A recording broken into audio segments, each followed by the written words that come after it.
कहाँ से पंडित हुए? अरे भैया मैं ही पंडित हूँ, मैं दिन में भी ड्यूटी करता ना रात में भी करता। तुम तो बोलो कोई पंडित जी तुम्हें भगवान के दर्शन नहीं कराएंगे, मैं भगवान के दर्शन करा दूंगा तुमको। तो भोला भाला भगत देखो भोले भाले ही रहते हैं।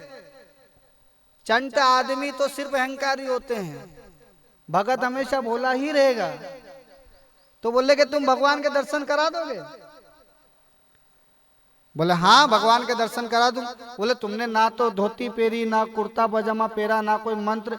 अरे ये सब पंडित तो पाखंड कर रहे हैं, ओरिजिनल तो मैं हूं पंडित। देख मैं तुझे दर्शन करा दूं, तेरा विश्वास होना चाहिए। तो उसने बोला ठीक है दादा, अब इतनी दूर आया तो जो भगवान का दर्शन करा उकाज करने जाएंगे। तो उन्होंने बोला ठीक है क्या करना। जबकि वो पंडित नहीं था महाराज, वो कौन था? चोर था, वो ठगी करने आया था। लेकिन वो भोले वाले भगत ने बोल दिया ठीक है भगवान के दर्शन कराओ। बोले जैसा मैं बोलूं वैसा करना पड़ेगा।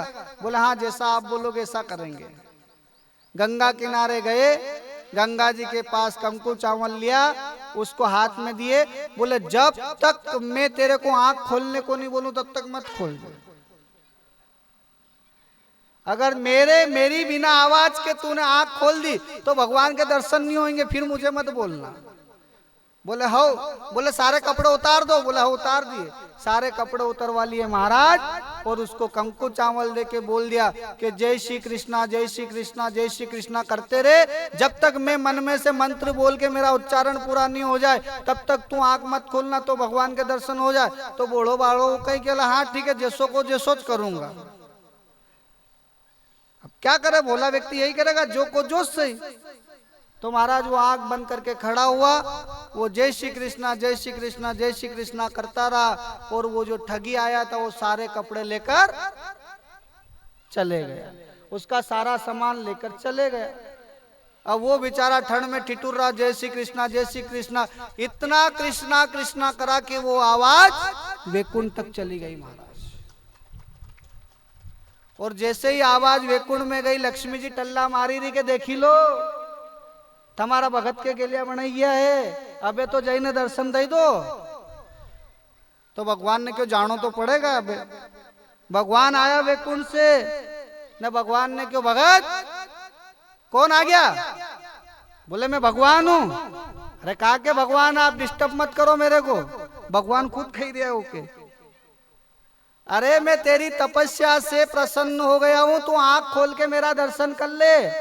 बोले मैं आंख नहीं खोलूंगा। बोले क्यों? बोले मेरे गुरुजी ने मना करा है, जब तक वो नहीं बोले।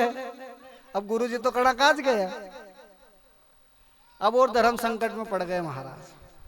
अब भगवान भगत को दर्शन देने आए, और भगत है कि हूं भगवान का दर्शन नहीं करूं जब तक मारो गुरु नहीं के।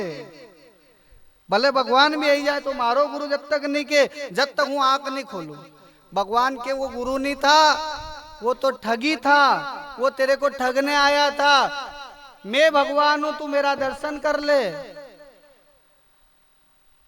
तो बोले वो ठगी था।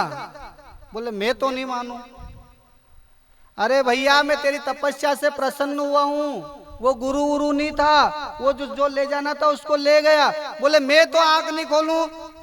अगर वो ठगी था तो उसके कहने पे तुम क्यों आए ये बताओ पहले। क्या बोला भगत ने? यदि वो ठगी था, वो चोर था, तो उसके चोर के कहने पे तुम दर्शन देने क्यों आए ये बताओ पहले। तो भगवान और धर्म संकट में पड़ गए महाराज। अब कई करा, एक होई तो समझ में आए। तो बोले पहले मेरे गुरु आएंगे उसके बाद। तो फिर भगवान ने कहा ठीक है दादा जो तू के। तो भगवान यहाँ छोड़ी ने पहला उना चोर करने गया कि दादा तू चल, नहीं तो भगत आंख नहीं खोलेगा। बोले तुम कौन? बोले मैं भगवान।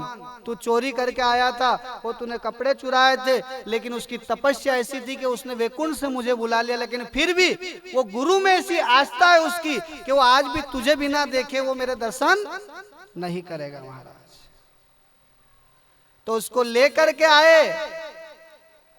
एक भोले भगत के चक्कर में एक चोर भी जो पापी था वो भी पुण्य आत्मा बन गया, और उसको भी उसने तार दिया महाराज। तो इसलिए कहते हैं कि जो भोले भगत भी मिल जाए उनका भी पाछे से हाथ पकड़ लोगा तो भले तुम डाकू फरो तो भी तुम्हारा कल्याण हो जाएगा। लेकिन बात एक ही है,